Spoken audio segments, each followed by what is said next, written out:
toasty in here now.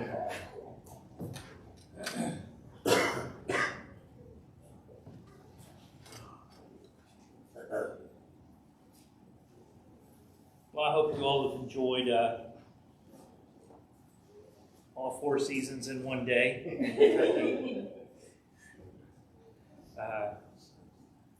It is. I grew up in Florida, and when I first came to Kentucky, I was like, I really like the idea of having 4 distinct seasons.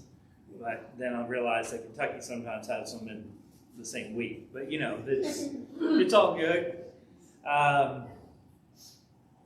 I don't guess I'll get any snow days though out of this. So it rains and then turns cold. What's up with that? I don't know. Yeah, I'm not holding out hope. We have been talking on Wednesday night about those who walk by faith and the impact of their life. We've been talking about some things that are very, very kind of foundational, I guess would be a way of putting it. It's not that they're necessarily hard, but they are hard to live. It's not that it's intellectually hard to understand, but they are hard to live and practice and live by. And that's just the ways of faith and living for God in hard things and in hard times. We've talked about some key verses. This is one of them. Now, faith is the substance of things hoped for, evidence of things not seen. And we've seen it in the examples as we've gone through the book of Hebrews in chapter 11. And we're going to pull in some others too. Tonight we're looking at one that's not directly stated, he's hinted at, and that's Gideon. And we've talked about him a couple times just as an example here and there. But tonight we're going to actually look at his story. A couple things as we think about Gideon in Hebrews, let's start there. I don't have the Judges text up there, but let's go to Hebrews 11 to get us started tonight. If you're not already there. If you're already there, you get extra credit because I wasn't even there. So there you go.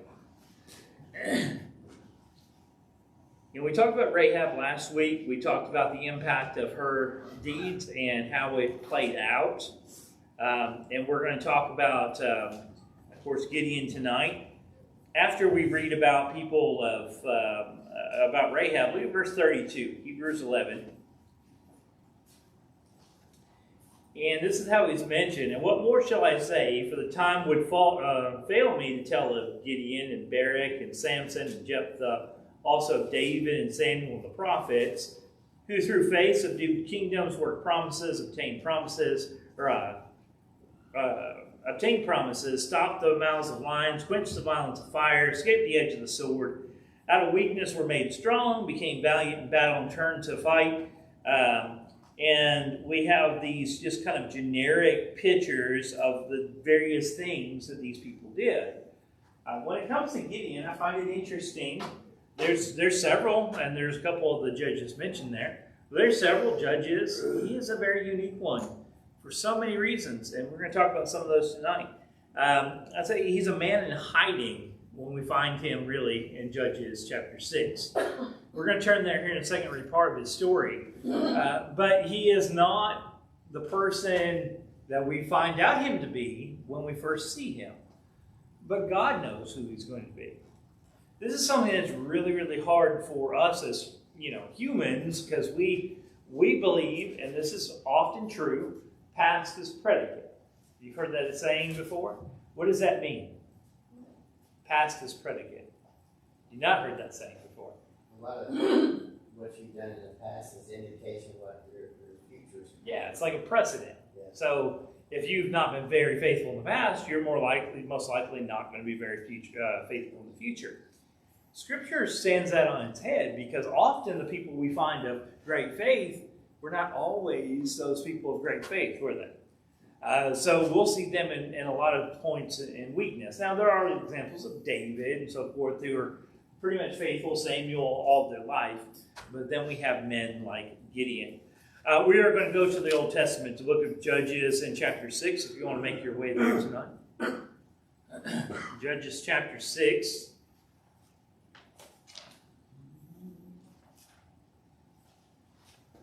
It's been a good minute since I've done a whole study on the book of Judges. I don't know when the last time you all have. But what's the kind of the general history that is told in the book of Judges?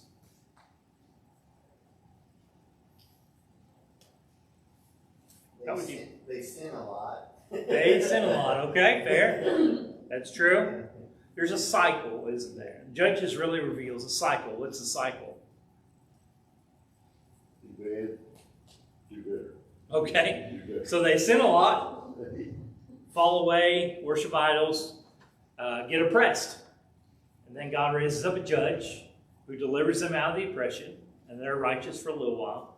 And then they go back to sin and worshiping idols and get oppressed. And God raises up a judge. And that's a cycle that we see played out throughout all of Scripture, but it's really emphasized, I think, in the book of Judges, leading up to the book of Samuel, in which we're going to have more unity among the tribes. But you're still going to see that pattern. But here in Judges 6, we're introduced to Gideon. Beforehand, I just want to read a couple things so that we understand the world in which he's living in. Okay, so when we see him, and I'm going to talk about his weakness, I'm not justifying it, but at the same time, we may very well have been him if we were in that day. Okay, look at verse 1 of chapter 6. Then the children of Israel did evil in the sight of the Lord, so the Lord delivered them into the hand of Midian for 7 years. And in the hand of Midian prevailed against Israel because of the Midianites. The children of Israel made for themselves the dens, the caves, and the strongholds which are in the mountains. So you don't have to know what that is. It pretty much tells you, and this will play out in other places, even up to the point of David. He's going to hide in some of these caves when he's running from Saul. But they make these fortifications in the mountains because they can hide easier from the Midianites. But you know which is hard to grow in the mountains? Yeah. You can't grow crops very well in the mountains. You can't raise sheep or goats or cattle or anything else in the mountains. So look at what it says next.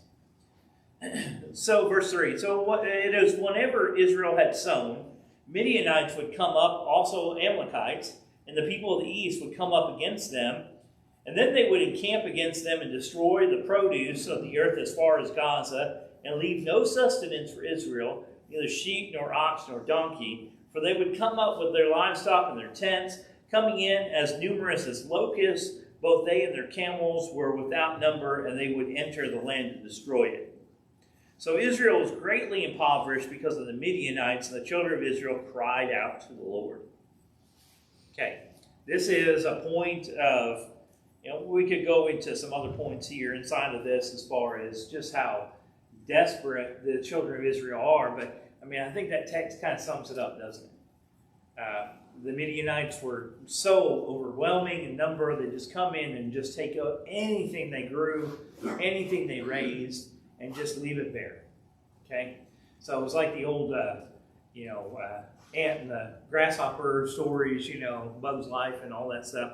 Think of that if that helps you. But the Midianites, they just wiped it out. I find this interesting on so many levels.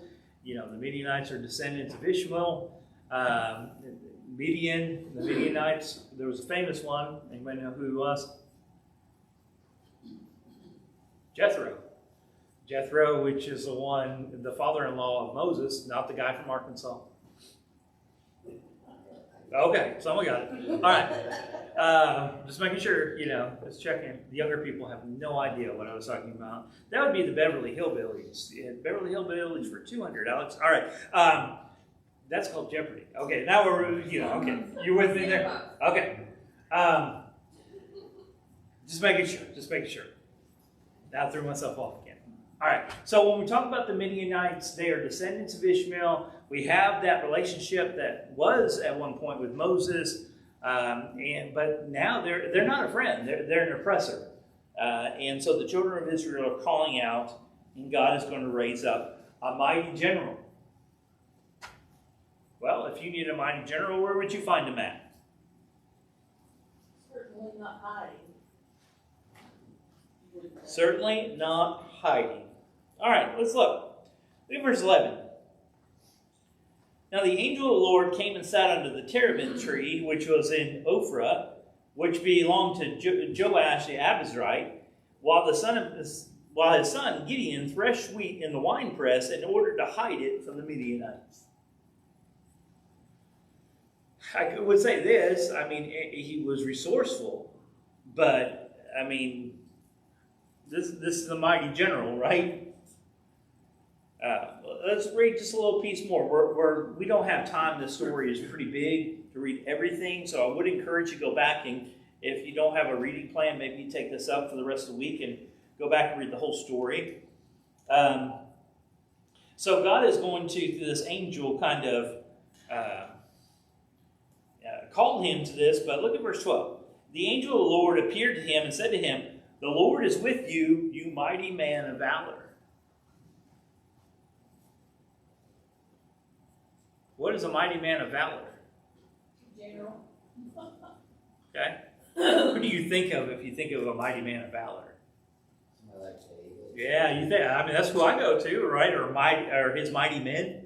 When you read all these of people that each individual one of them killed and all this, and how many people has this Gideon fellow slayed? How many peoples has he conquered?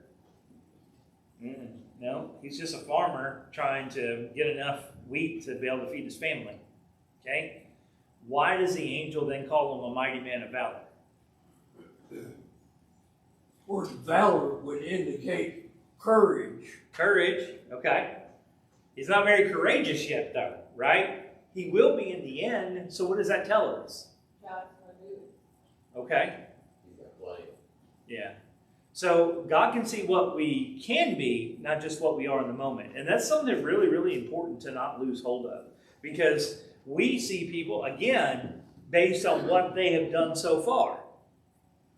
And yet God can say, well, they can change. We have other sayings, since past is predicate said with some, a leopard can't change its spots. Surely you've heard that one, or something like that. Well, generally speaking, that's true. When you go out into the world and you see people, they generally don't change a whole lot.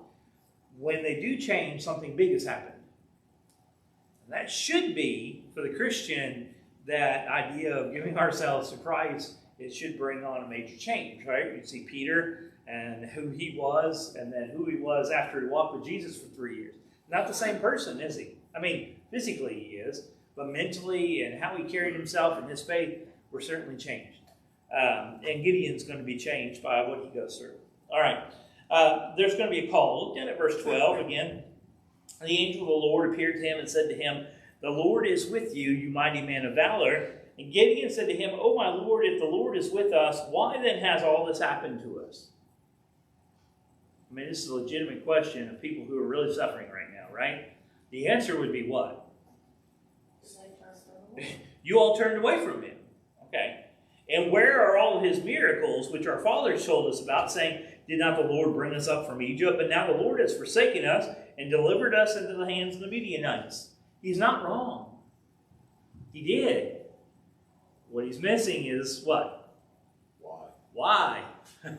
Why did God do this? Because they had done evil. Go back to verse 1 of the chapter, in the sight of God. That seems to me to show that he's either very honest and straightforward and asking legitimate questions, or he's very courageous to even ask. That seems very brave to me.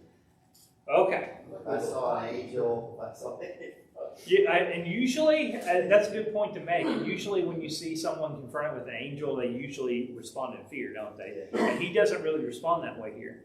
So that's interesting. I do find it interesting that whether it's Gideon or Moses even, who can't seem to find the courage to go face humans, will argue with God.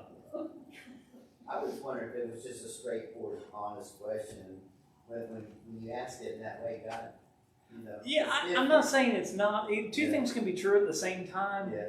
Because he's going to put God to the test, right? He's going to say, "Oh, if it's really, put out the fleece, and if it's really, put it out again, and one time keep it wet, one time keep it dry," and all this stuff. Really challenging, and we're going to get to that. It's a really important point. I'm just going to make that point alongside of it. Do we do that sometimes? We're reluctant sometimes, or even fearful sometimes, to confront others, to speak to others, to invite, and yet whether directly, but more for us, it's kind of indirectly. We'll tell God all the time why we can't do things, why we can't, whatever. We will. It logically doesn't make sense. We're more afraid of people than God sometimes, and that shouldn't be. All right, so we leave off with this call and him questioning where God has been, and we'll go back to the text one more time, at least for the moment. The Lord, verse 14. Then the Lord turned to him, and you said, I want to point out something. When the person he's talking to first is introduced, what was he called? Angel of the Lord. Yeah. And unless somebody switched, who is this angel of the Lord? The Lord himself. Okay, angel means messenger, but this expression, angel of the Lord, if you do a study in the Old Testament, it's a lot of people debate it, but it seems pretty clear to me, or at least I feel like it seems pretty clear, is the second member of the Godhead. It's Jesus before his incarnation. So, but it is God. He calls him Lord here, and it's not all lowercase letters. He's calling him Jehovah. Then the Lord turned to him and said, Go in this might of yours, and you shall save Israel from the hand of the Midianites. Have I not sent you? Again, he called him man of valor. Now he's saying, go in this might of yours. Right? So he said to him, Oh, my Lord, how can I save Israel? Indeed, my clan is the weakest of Manasseh, and I am the least of my father's house. And the Lord said to him, Surely I will be with you, and you shall defeat the Midianites as one man. That is Moses in a nutshell. I mean, he doesn't have the big, long, protracted here that Moses does. But he just said, You're a mighty man of valor. Go in this might. And he turned around. What are you talking about? I'm the smallest of the weakest. Do we ever feel that way? How am I going to change things? How am I going to turn things around? How am I going to... I'm nobody in the midst of this. Everybody else has tried. It doesn't work. I'm not... That's Gideon. There was Moses. Well, I already tried it. What's the difference? God is asking him to do it, right? So he's going to be called here. Back in chapter 11 of Hebrews, it says, And what more shall I say? For the time would fail me to tell of Gideon, who through faith subdued kingdoms, worked righteousness, obtained promises. There's other people mentioned there, but I just took it out so that we have the emphasis on Gideon, who's the first one named in all that. And look at him here. Is he the man we would think God would choose? In Bible class, we'll say yes. Outside of Bible class, we would say no. And I'm not trying to be demeaning to us. I'm just saying, in church and Bible class, we're kind of more focused on the way God would think, but the way the world sees things, no. We'd be looking for the guy. Well, again, David, is he the one we would choose? No. There's so many times these people, we might have chose Moses in his 40s, but we have chose him in his 80s. Right? We're going to start a whole nation, a whole people. Or we're going to start with Abraham and Sarah, 100 plus years old, right? No. That's not the choices we would make. So what is God trying to teach us in that? You can use any type of person. Yeah, he can use anybody, but there's something else I also want us to see in this, and that was just our introductory thoughts I spent too much time on. He's going to build Gideon up. Okay, he does this with Moses too. I think that's why he spent 40 years as a shepherd. I think this is why Joseph went through the things he did. He built them up to be the men that he needed them to be, to do what they needed to do. Here's a couple things to think about. He was doubtful, but God is going to supply grace. What do we mean by grace? What is grace? Say it a little bit louder. Undeserved favor. Okay. Or a gift that's not deserved. Okay. So whether it's favor or something being given to you, both would apply here. And he doesn't deserve it. There's nothing he has done to deserve it. Well, what do I mean by grace here? Well, look at the rest of this text as we think about some of the things that he says. All the way down, we're going to go Gideon is going to do some things. He's going to go destroy an altar, and then he's still going to be standoffish. Look down at verse 36. This is in back in Judges 6, sorry. I think I left you in Hebrews. Judges 6, verse 36. So Gideon said to God, if you will save Israel by my hand, as you have said, look, I shall put a fleece of wool on the threshing floor. If there is dew on the fleece only, and it is dry on all the ground, then I shall know that you will save Israel by my hand, as you have said. And it was so, when he rose early the next morning, squeezed the fleece together, he wrung the dew out of the fleece, a bowl full of water. Then Gideon said to God, do not be angry with me, but let me speak just once more. Let me test, I pray, just once more with the fleece. Let it now be dry only on the fleece, but on all the ground let there be dew. And God did so that night. It was dry on the fleece only, but there was dew on the ground. I have struggled many, many times with this text right here. And if you're like me, what does this look like? Yeah. And didn't Jesus himself say, you shall not test the Lord your God? So why does God put up with it with Gideon here? I've got this up on the board behind me. Gideon asked for signs. I don't think it was out of rebellion. I think it was out of this desire to be confirmed or to be encouraged, to be, I know he's having this conversation back and forth, but the one I think of when I think of this moment is John the Baptizer in jail about to be beheaded. And at that moment, what does he do? He sends a couple of disciples to Jesus to ask them, are you really the one? I don't know that John was like doubtful and rebellion. I think he was, my life, I'm about to give the ultimate price. Please tell me that I gave it for the right thing. You know what I'm saying? I don't think Gideon here is like, I think he doubts himself, not God. Does that make sense? I think he needs assurance. This just doesn't make sense still to me. I need this assurance. That's different than flatly trying to challenge God. God, if you're real, I'm going to jump off this building, save me before I hit the ground. That's not what he's doing here. I don't. I think when you look at how Jesus dealt with people, there was a big difference about the people that came to him sincere and honest, and then the people that came there to test him. Sure. And he dealt with them totally different. That's true. He would answer their questions when they were sincere, but when they were trying to test them, that's definitely true. He would frustrate them.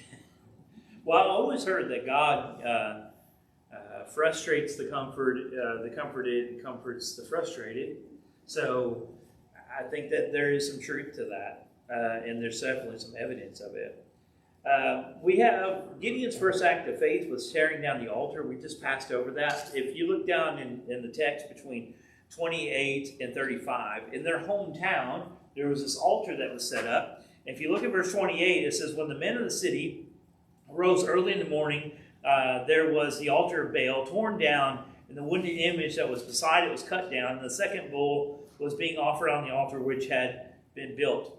And they said to one another, who has done this thing? And when they had inquired and asked, they said, Gideon, the son of Joash, has done this thing. He was starting to do things. That's why I don't think this is out of complete rebellion, but it's this idea of, like, this is pretty heavy. Are you sure?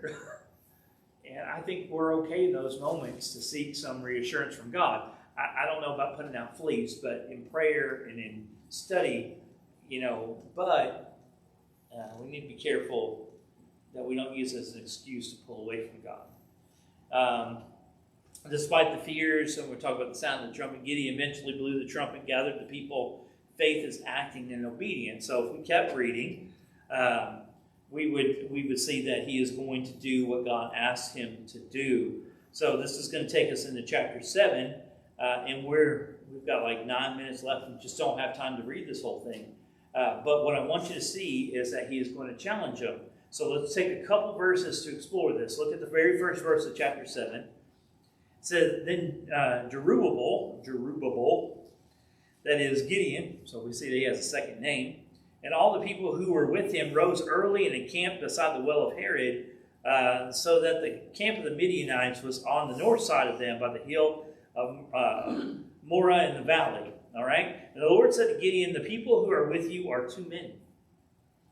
So now here comes the story that we all know so well. So he's done these things. He's challenged God. Now he's gone out like God said. The people are following him. Why would people follow any leader? What makes people follow? Belief, confidence, and trust. Interesting. The leader has less confidence in himself than what? Than people do. So, if you ever find yourself in a leadership position and you start doubting yourself, you have good company. But sometimes we're more critics of ourselves than we realize. It doesn't say anything about the people doubting him. They're there. Matter of fact, there's so many of them, not to compare to the Midianites, but God's worried that they'll think this victory was because of them. He's going to whittle them down. And he does it kind of in an interesting fashion, right? So verse 2, the Lord said to Gideon, the people who are with you are too many for me to give the Midianites into their hands, lest Israel claim glory for itself against me, saying, my own hands have saved me. Now therefore proclaim in the hearing of the people, saying, whoever is fearful and afraid, let him turn and depart at once from Mount Gilead. And 22,000 of people returned, and 10,000 remain. So one swipe, boom. 22,000 leave, 10,000 remain. There are so many sermons here that, I'm just going to hint at some of these thoughts. How easy it is when you're in a group and you watch people leave to feel what? Deserted, okay. Defeated. You want to go with? Yeah. Right? And yet, what we're going to see in this story, as people go out, number gets smaller and smaller, and then God says, now you're ready. I'm not saying that's a perfect parallel for us all the time, but it is hopefully something to remind us that God does not work like we do, and we need to be careful we don't limit God or limit ourselves because of the way the world thinks, all right? So we went from, if 22,000 left and 10 remained, that means they started with what? 32,000. At least that's the math I do in my head. Remember, the Midianites are so numerous they can't count them. Okay, so even the first number would have failed in comparison. So he's going to whittle it down some more. Lord said to Gideon, "You have too many." And then he says in verse 4, Lord said to Gideon, "The people are still too many. Bring them down to the water, and I will test them for you there. Then it will be that of whom I say to you, this one shall go with you, the same shall go with you. And of whomever I say to you, this one shall not go with you, the same shall not go." So he brought the people down to the water, and the Lord said to Gideon, "Everyone who laps from the water with his tongue as a dog laps, you shall set apart by himself. Likewise, everyone who gets down on his knees to drink." And the number of those who lapped, putting their hands to their mouth, was 300 men. But all the rest of the people got down on their knees to drink water. And the Lord said to Gideon, "By the 300 men who lapped, I will save you, and deliver the Midianites into your hand. Let all the other people go, every man to his place." Do you think God prefers how someone drinks water? No. But he did this to illustrate and to whittle it down. I want you to pay attention to how he words this to Gideon, right? He's been calling Gideon to lead his people. He's been calling Gideon to be the man of valor. He told Gideon to move with this might. He told Gideon to save his people. Watch what, and he's in this saying that the people will think it's them, the people will think it's them. They need to know it's God. But watch what he tells Gideon. I find it very interesting.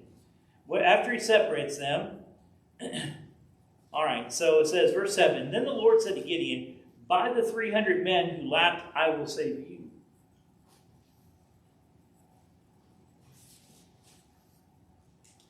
That may not jump off the page to you like it does to me, and that's okay. But here we have the hero of the story, and yet, what did he just tell him? Who's going to save him? Now, obviously, ultimately, it's God. These 300 men. We need each other.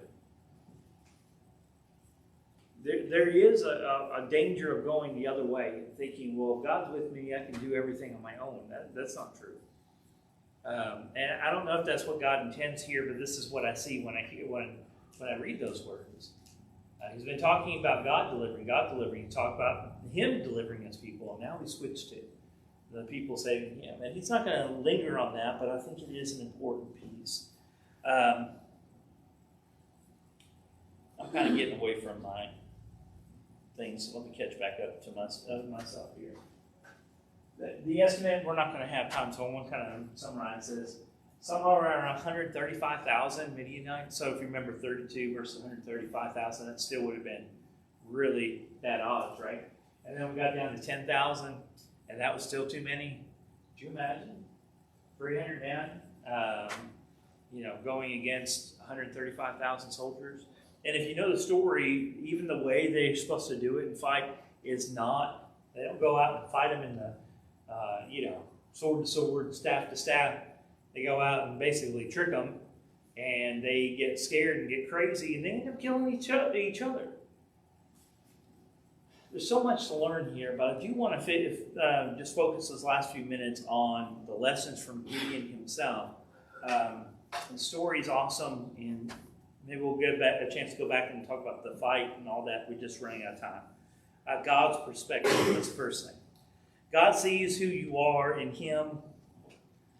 Remember, he saw a mighty warrior in the hiding wheat thresher in Gideon, not just who you are in your circumstances. This is really, really important. We get so caught up with if it's not now, because it's impatient, then it can't be. Well, that's not true at all. But it's really hard to see out of our circumstance. So if I'm struggling, I just see struggle. If I'm getting looked over, I just see that. If I feel like I'm on the side and nobody's paying attention, that's what I see. That's what I think it's always going to be, and that's just simply not true. I can prove that in the world as well, but certainly in God we can show that not to be true. God's perspective, He sees what we can be, not just our circumstances and who we might be in that moment. I put it this way, purposeful weakness, God often removes our self-reliance. We see that with the running down of the numbers. We see that in so many other occasions that we've been talking about. Our weakness becomes His what? Okay, so you read the notes. I couldn't think of another word. His strength too, right? Okay. When I am weak, He is strong. We even sing that, right? Do we believe it? Hopefully stories like Gideon and the impact of his faith would encourage us to believe that. When you believe something, you act out of that belief in a different way than if you doubt it. If you believe you can grow, if you can become something, if you can do something, you will take the risks and the chances that you would otherwise shy away from if you doubt yourself. Okay, I don't care if it's sports, careers, education, or spiritual life. We have to believe. And if you don't, like I said, if you don't believe, you won't. If it's easy, you'll do it. If it's hard, you're like, oh, second guessing. Remember with Gideon, when God asked him to do something hard, he's like, oh, no, I'm the wrong guy. And then He led him into doing something big, right? He started off with something, it's still big, but something small, got his confidence up and led him into something bigger. Okay. The glory is God's. The goal of our faith is not just victory, and it's certainly not, just putting the spotlight on us, but ultimately, who did God say needed credit for the win? Or who deserved credit for the win? God. What was their problem to start with? What had they done? What had led them to be oppressed by the Midianites? They didn't rely on God. Yeah, they thought they could do it themselves, and that's what led them there. So then God is going to counter that. You need me. And that has not changed. It's one of those things that we can repeat it, we can teach it, we can say it, We have to believe it. If we don't believe it, don't work on that. We function from something else, which usually leads us into the oppression of sin. We'll put it that way. Thoughts, comments, questions? We've gone a couple minutes over, but it's okay. In verse 14, when he says, "Go in this might of yours," Yeah. do you think he's referring to his courage to say, "Hey, we haven't seen any of this since we've been here," and that he's got an attitude that Yeah. he's a take church kind of guy, or that he would be? I don't know, Vicky. I mean, I can see how you could come to that with that. I'm not sure. I don't know what maybe it his was. anger would. Maybe. The reason why I think it leans to like projecting on him is because he first calls him that mighty man of valor before he ever says anything. But could he be saying, use this argument, this strength, this might you're sending towards me again to do these things? Very possible. Very possible. Until he says, "I'm going to send you to save Israel then." Yeah. He said, "Well, wait." Yeah. Wait, Yeah. that's not what I meant. Talk a good game until they put us in the arena. Yeah. I mean, it's very possible. I had not really thought of it that way, I'll be honest. But I mean, it's reasonable. It's certainly reasonable. I like it. I think it's sad that it says as soon as he died, they went back to their old ways. Like, Same with Joshua. Yeah. Imagine being led by Joshua. Can you imagine seeing all that warfare and God just doing these tremendous things? The sun stopping in the sky. And then as soon as Joshua dies, you're like, they'll sound good.